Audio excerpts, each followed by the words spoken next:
Хөвсгөл аймгийн Авьяас төрөлцсөн сургуультай ерөнхий боловсролын сургуулийн 5 ангид сурдаг сурагч Отгон Төвшин нь урлаг соёлын болон спортын төрлүүдээр хичээллэн улс аймгийн олон уралдаан тэмцээнд амжилттай яваа сурагч юм. Отгон Төвшин охин аавынхаа өгсөн 1000 төгрөгнөөс 500 төгрөг бүрийг өөрийнхөө дансанд хийж, ирээдүйн боловсролтой өнөөдрөөс хөрөнгө оруулалт хийж байгаа тухайга ярьсан юм.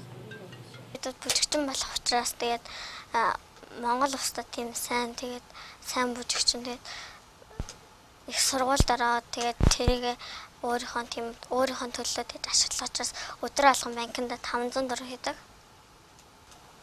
Математик олимпиад ороод тэгээд 5 дугаар ангид орсон. Тэгээд улам илүү их гэж дэшээ байранд орохыг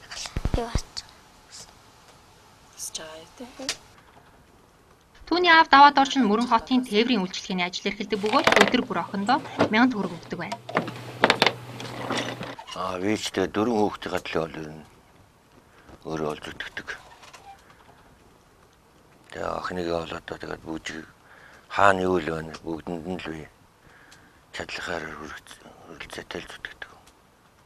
Миний хөөсөдөө тэгэл бүжгэлдэг хүнтэй тэгэхэд аав нь хүүгээл бүжигчин болох төлөөлж зүтгэж явдаг юм даа. Отгон Төвшин охин олон улсын кенгуру олимпиадын 3 дугаар зэргийн дипломтой бөгөөд Монгол хэл математикийн олимпиадад амжилттай оролцож, мөн давхар, шатар болон бүжгийн спортоор хичээлдэг байна.